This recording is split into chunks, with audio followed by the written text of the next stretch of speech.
Ela tinha um amor pela profissão, assim como eu tenho um amor pela minha profissão.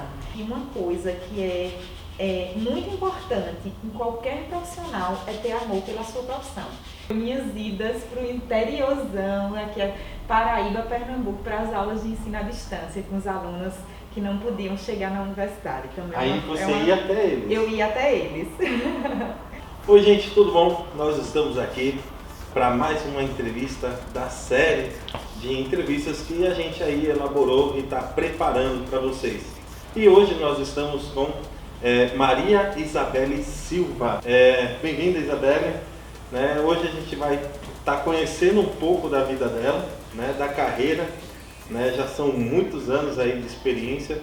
E essa troca, eu acho que ela vai de repente motivar alguns que pensam numa carreira pública, que pensam em ingressar numa universidade, direcionar os estudos, e começar a caminhar diante dos desafios que a gente tem nesse quadro de pandemia, muito desemprego, muita gente perdendo o emprego, a dificuldade de estudar, porque nessa mudança a gente teve que se adaptar. Eu também sou estudante, e é diferente estudar em casa de estudar na universidade, O foco é diferente, então eu acho que todos esses desafios aí estão para nós, para serem superados, E essa mulher sabe de superação, hein?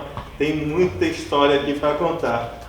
Legal? Então, como nós estamos no salão, não vai ser só uma entrevista, Eu chamei a Isabelle para conversar, eu entrevistar ela, saber tudo da vida dela, e a gente também vai fazer a unha. Então, para isso nós estamos aqui com Luciana, Andressa, que vai cuidar das nossas unhas. Então, pessoal, acompanhe aí, vamos lá conhecer essa mulher maravilhosa.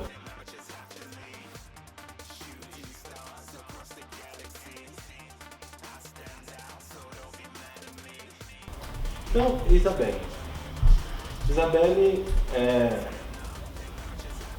o primeiro trabalho foi como professora, A gente quer saber, quando você era adolescente, quais eram as suas aspirações, assim, o que você pensava, Se você pensava só em estudar ou pensava numa carreira já, numa profissão.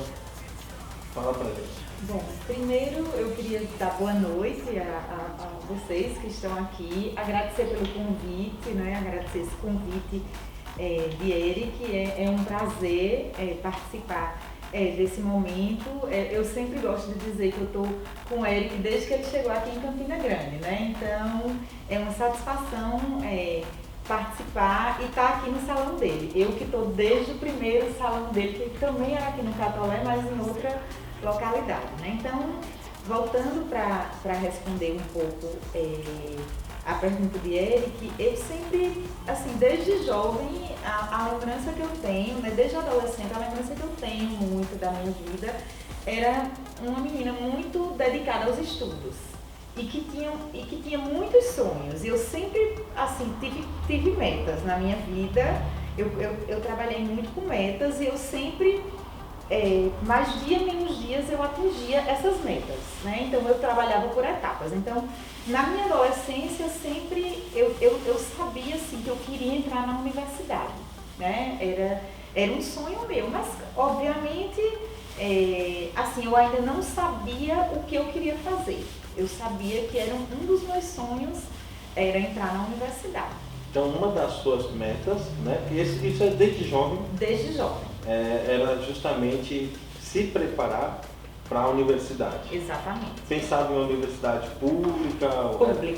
Pública, até porque na época em que eu era estudante, ainda não tinha essa febre de universidade particular. Então, a universidade que a gente conhecia era a universidade. Eu acredito até que eu não tenho lembrança de nenhuma, inclusive. Não tinha nenhuma? Não tinha. Não era nem questão de ser caro ou barato? Pelo menos aqui no Nordeste, a gente não se ouvia falar em universidade particular. Nasceu aqui em Campina Grande. Em Campina Grande, Foi legal a Isabelle comentar que essa história de amizade, né, Isabelle, já são 5 anos, né? Exato. Para a Isabelle que me acompanhou, algumas pessoas que acompanhou, eu tinha um salão bem simples, né? Bem simples, muito, que era na minha sala, né? Exato. Só tinha uma cadeira, um lavatório e é uma história já, né? 5 anos. Eu agradeço muito pela sua fidelidade, né? E esse relacionamento de respeito que se construiu, né? E agradeço também pela oportunidade hoje de estar aqui com você, né? De estar tendo essa conversa, né? Por acreditar num projeto como esse, né? Para, de certa forma, transformar, né, a vida das pessoas, né? E eu também aprendo muito com isso, né? Eu aprendo muito com as histórias dos meus clientes. Né? Mas legal. Então, você estava falando que a sua meta principal era entrar na universidade. Era entrar na universidade. Quando você entrou na universidade, aí qual foi suas aspirações, qual foi o seu posicionamento, né? Porque a universidade é um centro de formação profissional, né? Aí o seu primeiro curso foi de? Engenharia, quando eu entrei em engenharia de materiais. Engenharia de materiais. Exatamente. Então, só recapitulando um pouquinho, na época do meu ensino médio, né, quando eu cheguei ao terceiro ano, que a gente chamava terceiro ano científico, que hoje é o terceiro ano do médio, né, eu sabia que eu queria a área de exatas. Eu só não sabia o que, né? Porque naquela época não tinha tanta informação como a gente tem hoje, aquela feira de cursos que tem nas escolas, que as universidades proporcionam, a gente não tinha isso. Então, eu sabia que eu queria a área de exatas, mas eu não sabia o que. Então, tinha teste vocacional? Nem teste vocacional, né? Não, hoje tem tanta ferramenta, né? Hoje tem muitas ferramentas, né? O jovem hoje dificilmente ele entra errado, assim, ele entra sem saber onde ele quer entrar. Então, no terceiro ano, eu sabia que eu queria a faculdade de exatas, mas eu não sabia o quê. Então, eu resolvi fazer engenharia de materiais, mesmo sem saber, sem ter tanta ideia do que se trabalhava, né? Mas aí eu entrei em engenharia e logo no primeiro ano, os 2 primeiros anos de engenharia, a gente na universidade aqui a gente faz todo mundo junto, todas as engenharias. Então as matemáticas, as físicas, as químicas, são todas as engenharias juntas. E aí você conhece gente de todo o curso e tal. Então já no fim do primeiro ano de curso, eu tive a certeza que eu queria ser professora universitária e que seria de matemática, porque no primeiro ano do curso de engenharia, a maioria das disciplinas é de matemática, são os cálculos, são as álgebras, que hoje são as disciplinas que eu leciono, né? Então, eu tive a certeza, não, eu quero ser professora de matemática, eu quero ser da universidade.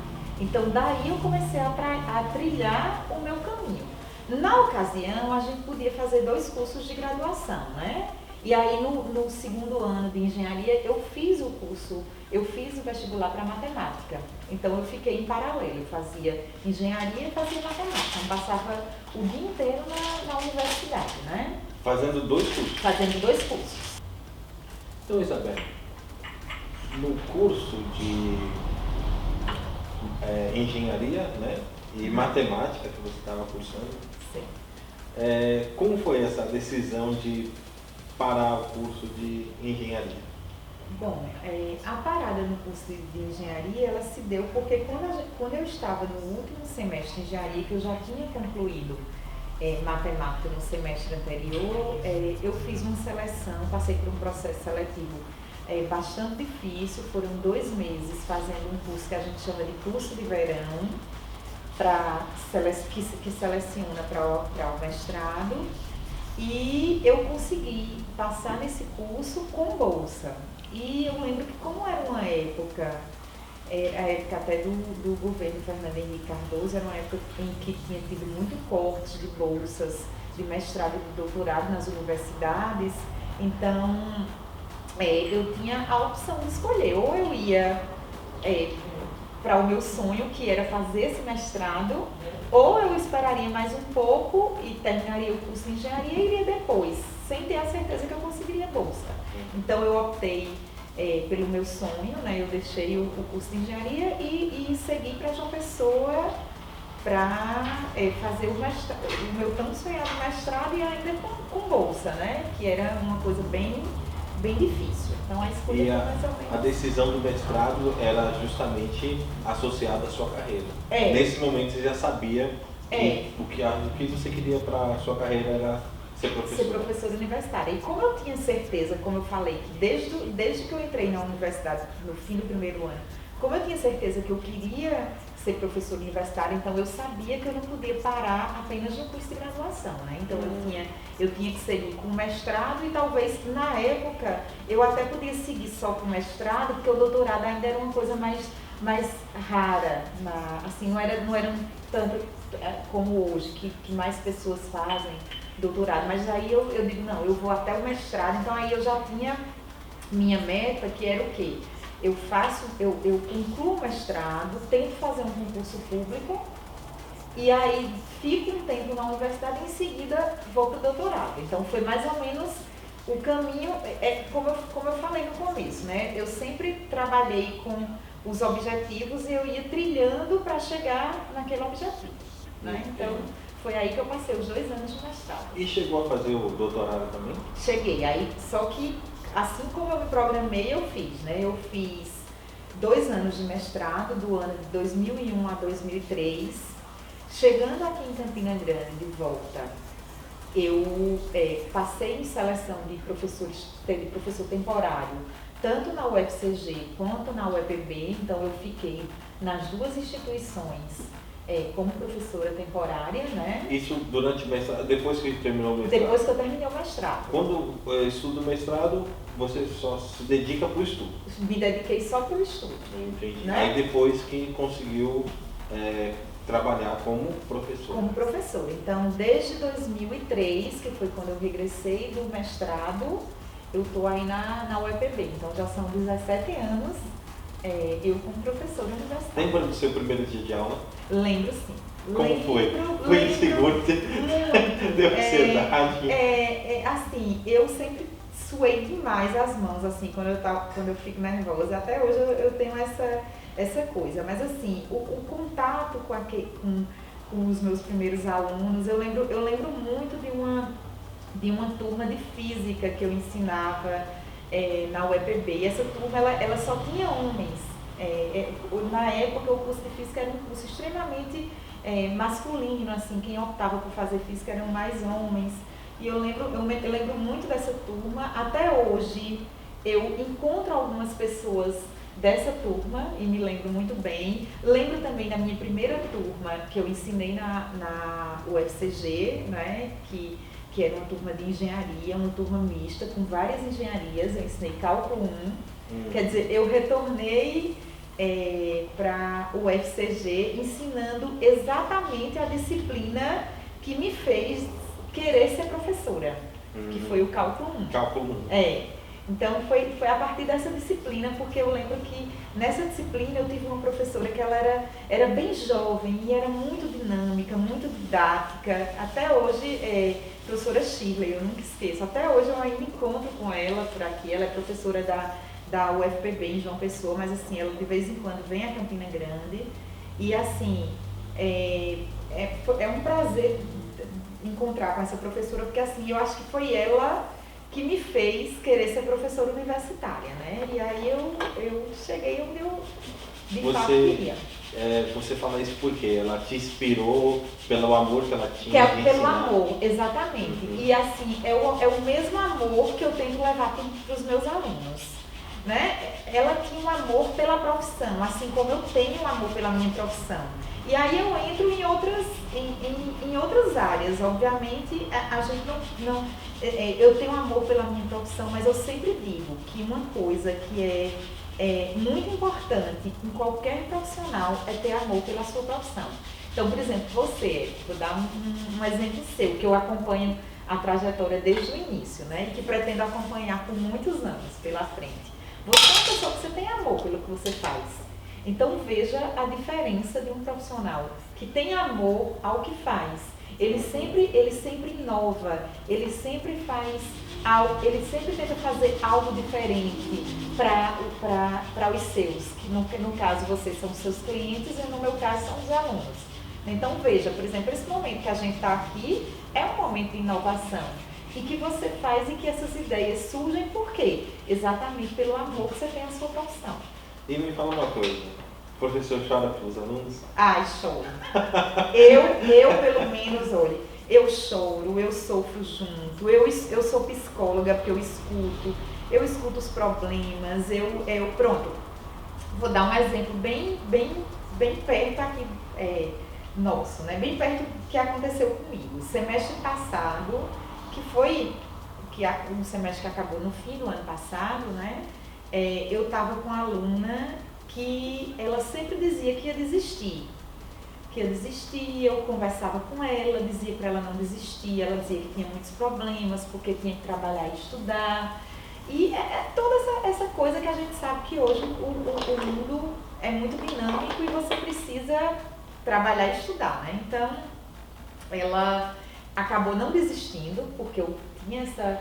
E depois ela escreveu uma carta para mim, dizendo que eu fui fundamental para que ela não desistisse. Né? Então, eu acho importante também a gente, como profissional, incentivar outros profissionais.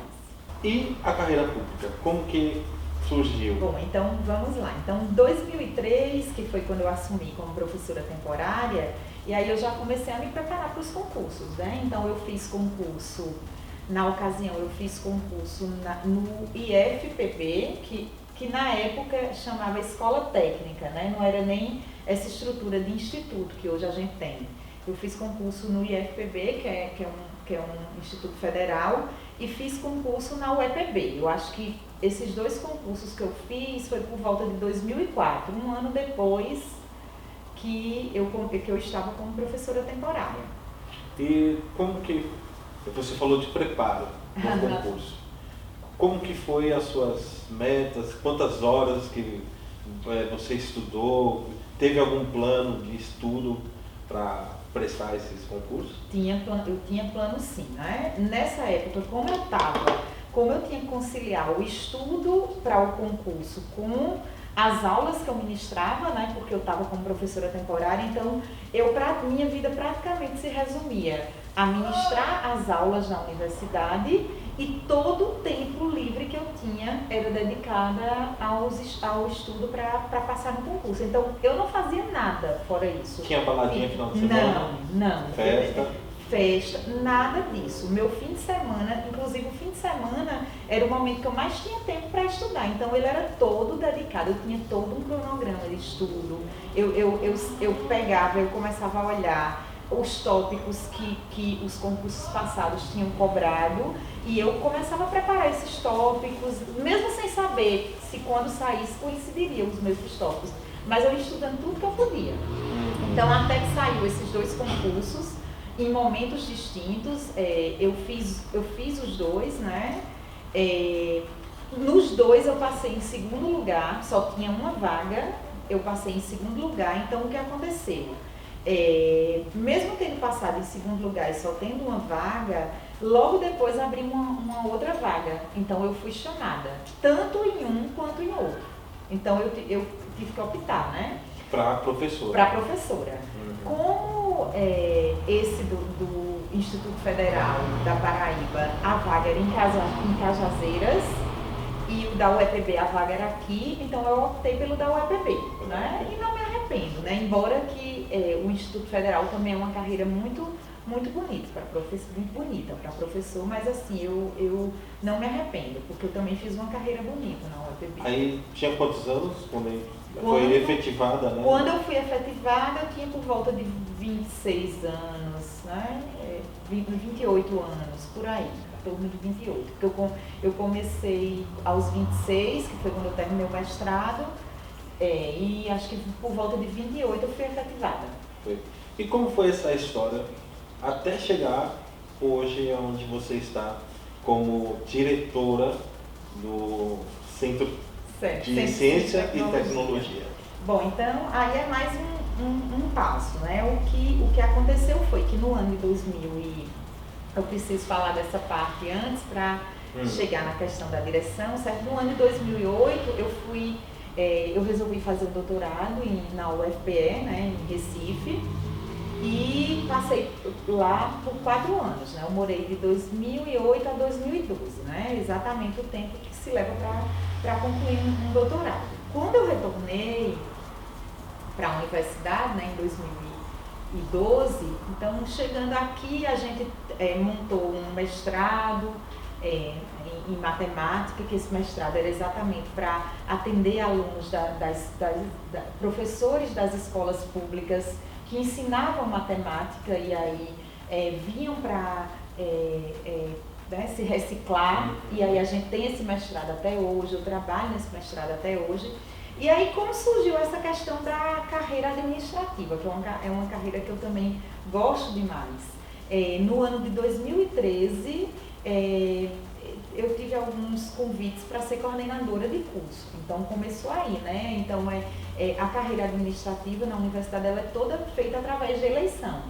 Então eu me candidatei a coordenadora de curso, venci, fui coordenadora por 2 anos. Em seguida eu recebi um convite do então diretor do Centro de Ciência e Tecnologia, professor Mará, era um grande amigo e que infelizmente já faleceu, mas assim, ele me fez esse convite se eu não queria compor uma chapa com ele para a direção de centro.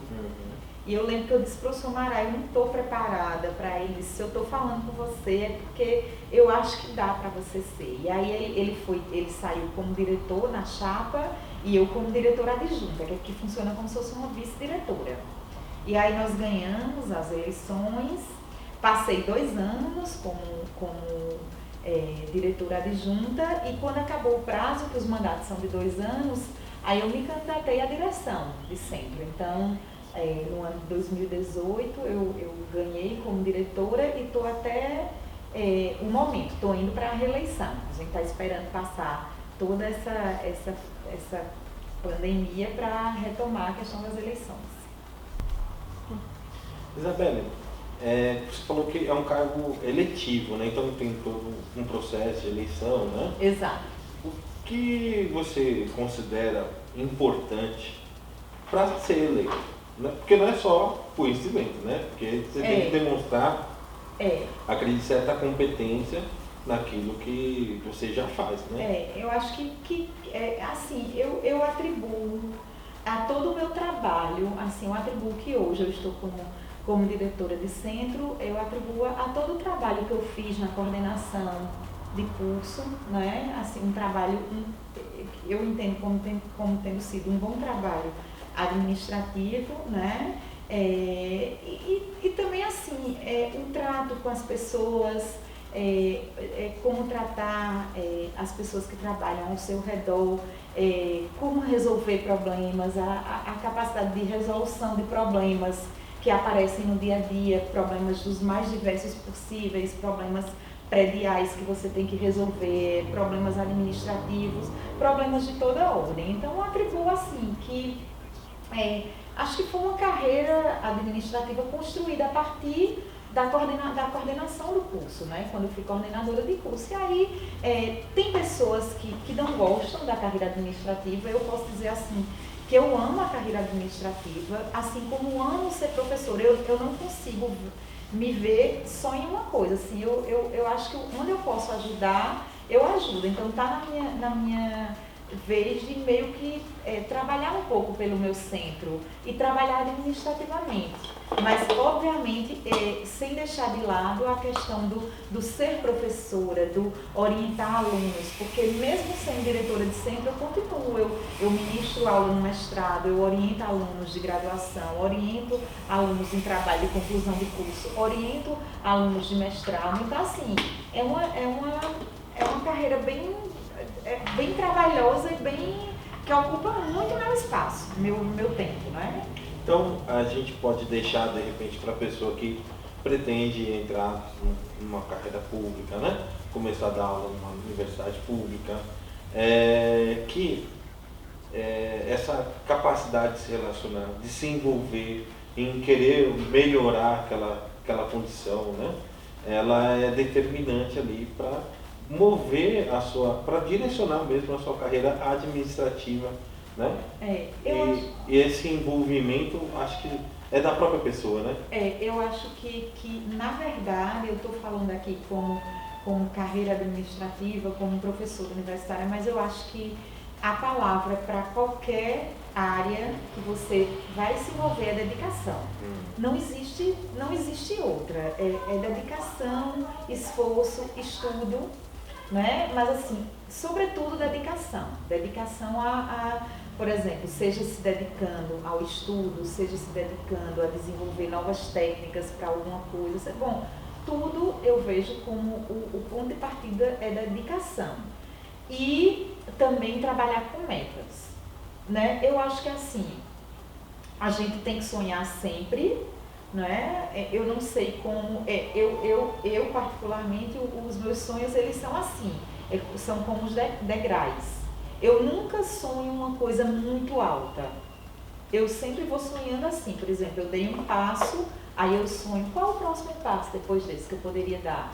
Né? Eu não sonho, assim, às vezes a pessoa diz, o que é que você queria ser? Eu queria ser muito rica, muito não. Né? Eu sonho assim com pequenas coisas, e essas pequenas coisas eu vou construindo ao longo de cada dia. Né? Agora sempre com planejamento e dedicação. Já me falaram que da parte da sua família, né? Já estou sabendo que você muitas vezes deixou de estar, né, com a sua família, participar, eu não sei assim com tantos detalhes, mas deixou de estar com a família justamente pela responsabilidade que você assumiu, né, dentro da sua posição, né? Isso realmente assim, é um lado mais difícil que tem, né? Isabelle, que também é mãe, hoje é mãe de 2 filhos. E o primeiro, Dudu, né? 15 anos. Já tem 15 anos já? Já. Então, como que foi assim, mãe, minha carreira, né? Administrativa, né? E ser professora, como que foi essa, de repente, essa nova realidade, né? Tava nos seus planos? Tá, eu sempre quis ser mãe, né? Assim, pronto, um dos meus sonhos pessoais, assim, né, familiares, era ser mãe. Mas assim, eu sempre tentei pensar no melhor momento, né?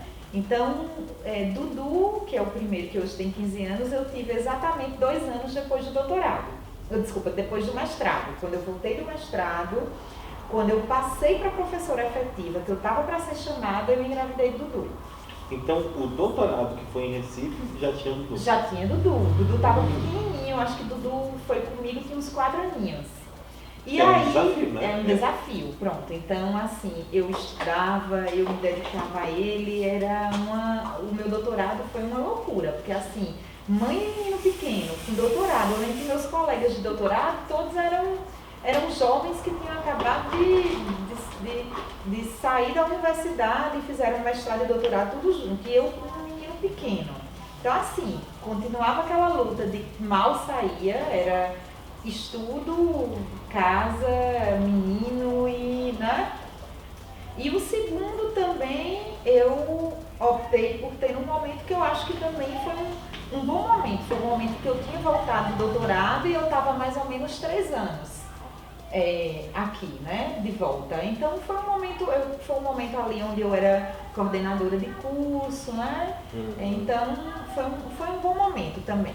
Então hoje está mais tranquilo, o mais novinho está com 5 anos, Henrique. Então ele já tá numa fase que eu consigo fazer mais coisas. Então o que eu posso dizer é que, por exemplo, em termos de vida social mesmo, eu posso dizer que eu vivo mais hoje. Assim, de sair, é mais hoje. Você se sente hoje uma pessoa realizada? Assim, quando eu falo realizada, é igual você está me falando, que hoje você consegue desfrutar mais da própria vida, né? Do tempo que você tem, né? Você se sente realizada? Né? Eu me sinto realizada e assim, eu consigo olhar para trás e dizer assim, poxa, eu fiz mais ou menos como eu programei e como eu me dediquei para que acontecesse, entendeu? Assim, realmente eu fiz valer a pena, eu fiz por onde chegar. Eu não cheguei de paraquedas, eu não cheguei, não foi por sorte, não foi porque alguém me ajudou, não. Foi porque eu fui conquistando, né? Obviamente, pelo caminho, a gente encontra aquelas pessoas que ajudam, né? Que ajudam com a palavra, que ajudam com incentivo. Mas, assim, eu posso dizer que a minha companhia de sempre foi Deus. Esse sim, assim, tava em todos os momentos da minha vida e, assim, me direcionando para que eu fizesse o que eu sonhava, mas assim, sem me deixar também me deslumbrar, sabe, fugir, tirar os pés do chão. Isabelle, vamos falar um pouco mais da intimidade da Isabelle, mais da pessoa, depois dessa linda história de carreira, uma carreira bem sucedida, de sucesso, de realização, né? Mas, né, Isabelle gostava de tomar uma cervejinha, né, Isabelle? Realmente era uma das minhas paixões, né? Era uma das minhas válvulas de escape, né? Ele que sabe bem disso, porque às vezes a gente chegava de manhã, eu ia fazer as unhas lá e eu lembro que ele tinha um freezer maravilhoso da Heineken. Que eu até tirei, porque eu também estava tentando. Mas realmente, né? De manhã cedinho não tinha hora, né, Isabelle? Não tinha hora, né? Eu chegava lá e já via aquele freezer e já tinha vontade de tomar uma geladinha. Gente, e de repente eu vi Isabelle, eu oferecia uma cerveja, ela, não, eu quero um café. Comecei a estranhar, oferecia uma cerveja, ela queria água, né? E de repente Isabelle começou a diminuir, né? Eu acho que não parou totalmente, mas diminuir. E conta para nós o que fez mudar, né? Da cerveja para uma vida mais saudável, uma vida aí de outra conquista, né? Conta essa história, Isabelle. O que te fez mudar? Na verdade, eu não deixei, né? Assim, não digo que deixei, eu ainda tomo às vezes uma cervejinha, gosto de um vinho, mas assim, eu diminui bastante, porque aí eu conheci um novo amor, né? Além da minha profissão, além dos meus filhos, eu conheci um novo amor que foi a corrida, né? Em 2017 eu entrei e comecei assim, na brincadeira, né? Num grupo de corrida e assim, me apaixonei pela corrida e comecei a perceber que assim, a bebida atrapalhava um pouco. Então não é que eu parei a bebida, mas assim, eu reduzi drasticamente, né? E aí eu fui, eu enxerguei na corrida uma outra válvula de escape. Então assim, a corrida hoje é para mim, como eu posso dizer, é uma das formas de eu resolver um problema, de eu esfriar a minha cabeça, de eu refletir sobre alguma coisa. Até dar um exemplo de ontem. Ontem eu tive uma reunião administrativa, as reuniões estão sendo agora todas online, né, todas virtuais, então eu tive uma reunião de 3 horas ontem, de 2 às 5 da tarde, eu saí bastante cabeça quente, né, muitas coisas, muitas decisões a serem tomadas, e eu disse, sabe uma coisa, eu vou correr porque eu vou conseguir refletir, eu vou conseguir botar minha cabeça no lugar. E eu fui, né? E aí eu corri e assim a corrida pra mim, é mais que um esporte, é mais que uma coisa de emagrecer. Me ajudou a emagrecer, me ajudou. Eu emagreci mais de 10 quilos. Mas assim, pra mim, isso não é o mais importante. O que a corrida me proporciona é muito mais que isso, né? Então, foram várias conquistas. Já faz quantos anos, Isabelle? 3 anos. 3 anos. 3 anos. Então, vamos falar, há 5 anos atrás, que foi quando a gente se conheceu, você pensou, imaginou que ia correr 21 quilômetros, foi o meu máximo. Você pensou que ia correr 21 quilômetros? Nunca pensei. E como eu disse pra você, né, no começo da conversa, eu sempre trabalho com metas. E assim, quando eu fui vendo que a corrida era muito importante para mim, eu fui aumentando a quilometragem. Eu quero chegar em tanto, eu quero chegar em 5, eu quero chegar em 10, eu quero chegar em 15 e eu quero fazer uma meia maratona. E eu fiz o ano passado, realizei um dos meus sonhos. Foi em Salvador isso? Fiz em Salvador, uma corrida muito bonita, toda pela orla. é uma corrida muito famosa que tem lá, que se chama Corrida de Farol, Maratona de Farol a Farol. Então ela sai do Farol da Barra, para quem conhece Salvador vai lembrar, ela sai do Farol da Barra e vai até o Farol de Itapuã, são 21 quilômetros. Então assim, foi um dos meus sonhos. O meu novo sonho agora em termos de corrida é correr uma maratona, que são 42 quilômetros. Inclusive eu estava me preparando no começo do ano para correr agora em setembro, em Buenos Aires. Mas aí por conta dessa pandemia, todas as corridas foram canceladas. Então eu estou correndo, mas assim, com aquela coisa de segurança, correndo pouquinho, correndo de máscara, correndo por lugares que não tem movimentação, mas por uma questão de segurança, né? De saúde. Então, só para pontuar, você teve uma melhora com a sua saúde, o seu corpo, diminuiu o peso, mudança de hábitos. Exato. Seu psicológico, emocional, hoje é melhor correr do que beber. Com certeza. É melhor correr. Por exemplo, num dia como ontem, eu teria terminado a reunião, quando anoitecesse por ali, eu ia tomar uma cervejinha para relaxar, eu ia tomar um vinho, aí eu digo, não que não ajude também, tudo com moderação, mas eu digo, não, eu vou correr, porque eu sei que correr abre minha mente, né? E me deixa dormir bem, né? Porque a bebida meio que às vezes deixa você dormir mal, com aquela indisposição, acorda com aquela indisposição. Uma falsa sensação ali, aquela sensação imediata de repente de estar bem, né? Mas na verdade você não tá, você não consegue descarregar, né? Como Exato. Descarrega correndo. Exatamente. Caso, né? Então tem um benefício emocional, né? A mente eu acho que trabalha mais rápido, né? Mais esparecida, né? Legal. Então acho que assim, essa é um novo amor, né? Como você falou, é um amor mesmo, né? E eu desejo assim, eu acompanho, né, nas suas redes sociais, né? E eu fico admirado, né? Quando você começou a correr, né, 10, 12, 15, 20 quilômetros, eu fico muito admirado mesmo. Eu acho que é um exemplo, né? Porque às vezes a pessoa acha que tem que ter uma vida atlética. E você não teve uma vida atlética, pelo que você falou pra gente, você teve uma vida acadêmica, de estudo, de empenho, né? De conquistas. E de repente você começa a ter uma vida totalmente atlética, né?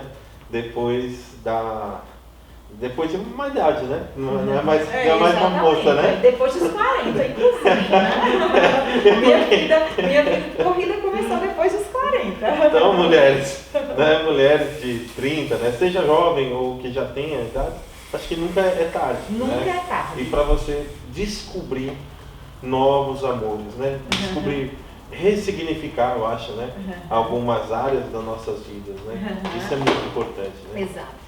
E assim, um recado que eu gostaria de deixar para as mulheres, né? Assim, não é fácil, por exemplo, voltando rapidamente para a questão da minha carreira, não é fácil estar num papel de, por exemplo, diretora de centro, sendo mulher, né? Assim, as coisas, muitas vezes, por você ser mulher, o tratamento é diferente, a coisa, mas eu sempre digo, a gente tem que lutar para que um dia a gente consiga. A igualdade ainda não existe, né? Profissionalmente não existe a igualdade entre homens e mulheres, mas assim, a gente tá no caminho, ainda são muitos anos pela frente, mas assim, a gente vai chegar lá, né? E é importante a nossa luta. Isabelle, o que você pode deixar de mensagem para aquela pessoa que está tendo uma vida acadêmica? Como que ela pode ter um bom aproveitamento acadêmico sem perder de vista a vida profissional, né? Ou seja, associar, né, essa vida acadêmica a uma vida profissional? Bom, eu acho que hoje em dia, né, que a gente vê que cada vez mais tem um paralelo entre você estar trabalhando e você estar estudando, e eu sei que é bem mais difícil, né? Eu tive a oportunidade de só estudar, enquanto eu era estudante, só me dedicar aos estudos, mas eu sei que a realidade é outra, eu sei que que assim, muita gente, acho que a maioria das pessoas precisam trabalhar e estudar ao mesmo tempo. Então, o que eu posso dizer é que tenta aproveitar ao máximo o tempo livre, né? Que a gente sabe que não é tanto para quem trabalha e estuda, né? Tenta se programar, tenta usar o seu fim de semana com esse objetivo. A gente não consegue ganhar num ramo sem perder em outros. Então, assim, o que eu posso dizer é que, por exemplo, eu vou estudar, trabalhar e passar o fim de semana farrando, o fim de semana em bares, não. Aí realmente fica difícil, né? A gente tem que fazer as escolhas para colher os frutos lá na frente. Então, como eu falei, o que eu fiz foi muito me dedicar aos meus estudos para colher os frutos. E aí, para quem está nessa vida de estudo e trabalho, você tem que abrir mão de algumas coisas. E essas algumas coisas, o que eu entendo, são exatamente festas de fim de semana, farras da noite, para poder você aproveitar o seu tempo da melhor forma possível se dedicando. Lembrando que é um tempo curto, né? É um investimento de 4, 5 anos, para depois você conseguir obter os frutos, obter os seus objetivos, e aí você começa a vivenciar outras coisas. É assim que eu penso. Não dá para ter tudo ao mesmo tempo. Abraçar o mundo. Não né? dá para abraçar o mundo com as mãos, com os braços. Então a vida é feita de escolhas. Eu sempre digo muito isso a meus filhos. A vida é feita de escolhas. A gente não pode ter tudo. Então a gente tem que fazer as opções. E aí cabe a cada um de nós fazer as opções certas, né? Existem as certas e existem as erradas. Então, cabe a gente fazer as opções certas para obter o que a gente deseja lá na frente. Então, a palavra, como eu falei, é dedicação. Não existe outra. Aí eu vou sair quase do final da carreira e vou do começo de tudo. Tive a felicidade de conhecer seu pai, né? E ele era um exemplo de homem, pelo pouco que conheci. Eu acho que como gestor também, né? Pelo que eu vi dele, né? E o que assim, não vou falar só do seu pai, certo, mas o seu pai e sua mãe, a sua família, né? O que eles deixaram como herança e qual a contribuição deles para a formação desse caráter vencedor, né, de honesto, batalhador? O que você poderia me dizer assim, o que seu pai deixou para você? Seus pais, né? Eu lembro que assim, eu me lembro muito da minha juventude, uma frase que meu pai dizia pra gente: não deixa o sol passar por cima da tua cabeça, você tá estando deitado. Então, até hoje, é uma coisa que eu carrego muito comigo. Eu acordo muito cedo, porque eu faço o meu dia ser o maior possível, né? Então, assim, mas o que ele queria dizer com não deixa o sol acabar, não era só acorde cedo, é assim, faça o máximo de coisas que você pode fazer, né? Então, um dos ensinamentos que meus pais, né? Mas assim, esse especificamente era muito do meu pai. Uma outra coisa que era muito do meu pai também era a questão da humildade, do tratamento com o próximo. Eu lembro que a gente, pequenininha, e assim, se tivesse uma briga na rua, meu pai fazia a gente ir lá e pedir desculpa. E isso criou na gente um caráter de muita humildade, do tratar o próximo bem, independente de quem seja aquele próximo. Não importa, ele não queria tratamento distinto lá em casa. Então a gente tem que tratar todo mundo igual. Então isso é uma coisa que eu carrego muito comigo, em onde quer que eu vá. O trato com os outros. Para mim, eu trato todo mundo como se...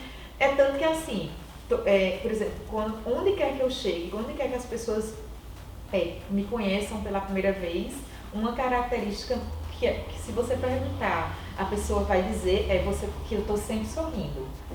Verdade. Mas o sorriso é assim, é a maneira de estar falando com todo mundo. Eu falo com todo mundo, gente que eu conheço, gente que eu não conheço.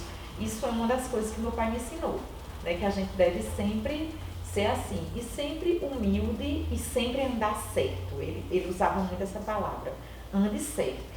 Ande certo faça as coisas certas, faça as coisas com honestidade. E a gente tem muito isso com a gente, né? Eu admirava, assim, vou falar do seu pai, né? Porque ele tinha uma equipe que trabalhava com ele há muitos anos, né? E você conquistar uma equipe para te acompanhar numa empresa durante muitos anos, isso reflete muito do trato, né? Que ele... E sem falar que ele pouco ia, né? Ele, muitas vezes a padaria ficava sozinha, né? E como isso funcionava, né? Então, isso é caráter. Eu acho que é um caráter que ele tinha, que conquistou no respeito dos profissionais, dos colaboradores, que tem até hoje, né? Com sua mãe, né? E eles, por mais que saíam, que eu vi algumas vezes, né? Voltavam, né? Então, acho que isso é um grande sucesso, né? Você ter essa gestão, e eu acho que esse tipo de gestão só é possível com bom caráter. Eu acredito nisso. Tenho para mim que é exatamente isso. Mas eu soube que ele trabalhava, né, no Extra, né? Como foi essa infância assim? Você viu seu pai, sua mãe trabalhando, né, eles eram assalariados? Exatamente, assim, é uma coisa que motiva muito, assim, que me motiva muito é ver como era a vida dos meus pais quando eu era criança. Então, meu pai, ele trabalhava na época que eu lembro, né, ele sempre trabalhou em padaria, sempre foi padeiro, e minha mãe sempre foi costureira. E eu lembro meu pai, assim, minha lembrança, ele trabalhando na padaria do Hiper Bom Preço, aqui do açougue. E ele trabalhava o dia todo. Minha mãe, além de trabalhar o dia todo, minha mãe trabalhava em loja de costura, né, assim, ou em fábrica de costura, né, que tinha muito, assim, essas fábricas. E quando ela chegava em casa, ela ainda ia costurar para fora. Então minha mãe, a rotina da minha mãe era assim, 5 da manhã à meia-noite, todos os dias. Então ela chegava por volta das 6, ela jantava, sentava e ia costurar até 11, 11h30 da noite. Era a rotina diária dela. Então acho que essa garra, essa questão de garra, de gostar de trabalhar, de ter pulso, eu herdei muito da minha mãe, né?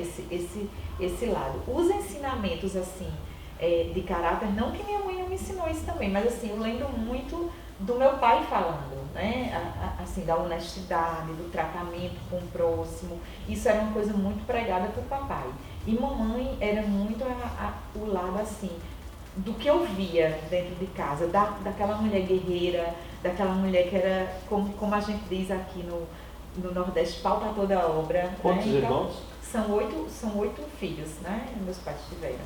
E você é a primeira, segunda? Não, eu sou, depois de mim, só tem uma mais nova, que é a caçula, né? Então foram 6, uma escadinha, aí passou 8 anos para a mamãe me ter, aí logo 2 anos depois teve minha irmã. Então teve a escadinha de 6 e nós 2 depois. Bom, nós estamos quase terminando, mas ainda não terminamos. Temos aqui uma surpresa para você, Isabelle. Né? Por quê? Uma coisa, ouvir, às vezes, você falando desse beijo, né? E nós fomos além. Nós fomos atrás do que os seus familiares falam de você. Então, eu vou deixar aqui para você mesmo ouvir. Vamos ouvir essas histórias. Então, estou aqui para falar um pouquinho, né, de nossa irmã, Bel. Profissionalmente, ela é conhecida como Isabelle. E existe uma característica que eu acho que, aliás, algumas características que as pessoas não conseguem separar na vida profissional e na vida pessoal. E uma das características que Bel tem, que eu admiro muito, e que eu tento, inclusive, imitar, é a capacidade que ela tem de se colocar no lugar do outro. E eu converso muito com ela, eu sou amiga dela íntima, né? Sou uma irmã amiga. E, assim, ela sempre se emociona quando ela vem falar de alguma coisa no trabalho, alguma dificuldade de alguém, né? E ela sempre tem essa capacidade de se colocar no lugar dessa outra pessoa, de procurar entendê-la, de observar o contexto da vida daquela pessoa. E isso é super importante. Eu acredito que seja uma das características mais marcantes de Bel. E eu agradeço a Deus todos os dias ter uma pessoa dessa que a gente possa imitar, tentar. Pode passar aqui. Pode Tem mais. Tem mais. Só para comentar um pouquinho sobre essa, não.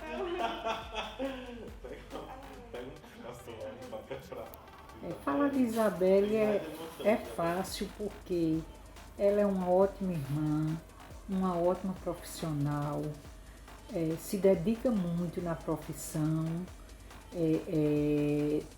trabalha demais. Ela às vezes deixa as coisas dela, deixa os filhos, tudo, para estar lá na universidade, fazendo o trabalho dela. Sempre foi uma filha dedicada, uma irmã dedicada com todos, muito chorona. E eu agradeço a Deus pela vida de Isabelle, que é minha irmã e comadre. Eu agradeço muito por ela ser quem ela é e por ela ser essa ótima pessoa, essa ótima profissional que ela é. Obrigada. Tem mais, Érica? Oi, pessoal. Falar de Isabelle é muito fácil. Isabelle é uma pessoa que a gente confia nela para tudo. Geralmente, tudo que a gente precisa de Isabelle, ela está ali pronta para fazer, para comprar. Tudo que a gente vai comprar, as irmãs, eu. Isabelle, faça isso, veja isso, sonda o preço disso. Aí a gente confia nela totalmente. E outra coisa que ela tem é ser uma boa mestra, uma boa professora. Ela dá a vida pelos alunos dela. Ela deixa de fazer uma coisa para ela, para atender a um aluno. É uma pessoa extremamente dedicada na profissão e no amor com a família, com os irmãos, comigo. É tudo. Isabelle é tudo para mim. Tem mais? Tem mais um pouco. Ai, Zena. Bem, falar de Bel como irmã, para mim Bel é a fofa. Bel é muito atenciosa com todos os irmãos, muito prestativa.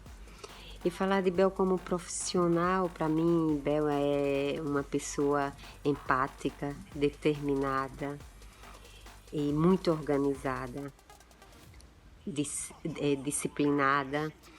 E como professora, sou muito orgulhosa dela, porque eu tive o privilégio de acompanhar a Bel quando ela ia aplicar provas no interior da Paraíba, naquelas estradas de barro, num domingo, não tinha tempo, era muito decidida e fazia isso com muito carinho e muita consideração para aquelas pessoas de longe que não podiam vir para Campina Grande. E é isso, sou muito orgulhosa de você, Bel. Continue assim, sendo generosa, bondosa, gentil com as pessoas. Te desejo tudo de bom, um beijo no coração. Tchau, minha irmã. Ela conseguiu lembrar de uma coisa que a gente nem falou aqui, que foi minhas idas para o interiorzão, aqui é Paraíba, Pernambuco, para as aulas de ensino à distância com os alunos que não podiam chegar na universidade. Também aí você ia até eles? Eu ia até eles. Acabou? Gente, eu assim, me emocionei demais assim, por esse momento final, assim. A primeira irmã que falou, Leila, minha irmã que mora em Salvador, a gente costuma dizer que é minha alma gêmea, né? A gente tem uma conexão, a gente se fala diariamente, o dia inteiro. Eu vou para o trabalho, eu chego no trabalho, ela sabe de tudo da minha vida, de todos os acontecimentos. Todas são muito queridas, né? Célia é a madrinha de Henrique, é meu quebra-galho, ela faz tudo por mim, né? Assim, tudo. Agora mesmo, para estar aqui, ela está com o meu pequeno. Mãe, ai meu Deus do céu, é um ser humano de luz, realmente. E Zena me fez me lembrar coisas que eu nem lembrava da minha profissão. Veja como são as coisas, né? Da luta de realmente enfrentar estrada de chão, passar 3 horas dirigindo de carro e dar aula o fim de semana inteiro para os alunos. Realmente é uma fase que eu esqueci de falar da minha vida. São muitas histórias, viu? Parece que foi difícil, mas parece que isso te enche de alegria, né? Falar disso, né? Com certeza, porque eu acho que assim, eu quero demais sempre cumprir meu papel de ser professora de quem quer estudar. Então essa realmente é uma marca minha. Eu estou muito emocionada. Ai, não esperava. Juro que eu não esperava isso. Tem alguma mensagem que você quer deixar para suas irmãs, para sua mãe? Ai, gente, você disse eu consigo, mas... É dizer que amo demais todos, que eles são minha referência como ser humano, são eles, né? Assim, que tudo que eu sou, primeiramente eu devo a Deus, mas logo em seguida vem minha família, né? Que assim, é tudo pra mim. E assim, compartilha de todos os momentos, desde da dificuldade à alegria. Então é isso. Amo muito vocês. Bom, gente, então, uma vida maravilhosa. É uma pessoa incrível, né? É muito bom esse autoconhecimento, né? De você, com muita humildade, falar, né, das suas conquistas, né? Mas ao mesmo tempo, como se a sua família resumisse toda a nossa conversa, né? Então, a sua família, né, que acho que é porta-voz da verdade, né? O que a gente faz em casa é muito mais verdade do que a gente faz no trabalho, né? Uhum. E ver esse relato me emocionou também, quando eu peguei e vi cada um falando de você assim, né? E de repente nossa conversa foi um paralelo, né? De falar da dedicação que você tem, do amor, né? Da empatia, né? Das suas conquistas, suas metas, né? Dos seus desafios, de ser uma mulher batalhadora, né? Então, parabéns, né? Parabéns por tudo que você é. Parabéns pelo que você está deixando. Eu acho que isso, né? Eu acho que é a chama, né? Que deve te motivar, realmente deixar para as pessoas muito do que você recebeu, né? Tenho certeza que você consegue entregar o que você recebeu, e eu tenho certeza que muitas pessoas se inspiram em você e vão se inspirar ainda mais. Então, parabéns por esse lindo trabalho, por essa carreira maravilhosa e por tudo, para sua família, por tudo, Isabelle. Bom, Eric, eu queria agradecer a você por esse momento maravilhoso que a gente passou aqui. Foram muitas emoções para mim, sobretudo esse finalzinho, certo? Que você colocou o testemunho aí dos meus familiares. E quero lhe desejar muita sorte. Você é uma pessoa de muita luz, né? Você também, eu percebo que você tem suas metas e você tem caminhado para conquistá-las. Então, assim, dizer que continue nisso, continue assim, que você vai chegar longe. É isso que eu te desejo. E sem esquecer de sempre estar naquela humildade, que eu sei que você tem também, que é tão importante pra gente, tá certo? Então, muito obrigada. Obrigado, Isabelle. Obrigado, gente. É isso aí. E até a próxima entrevista.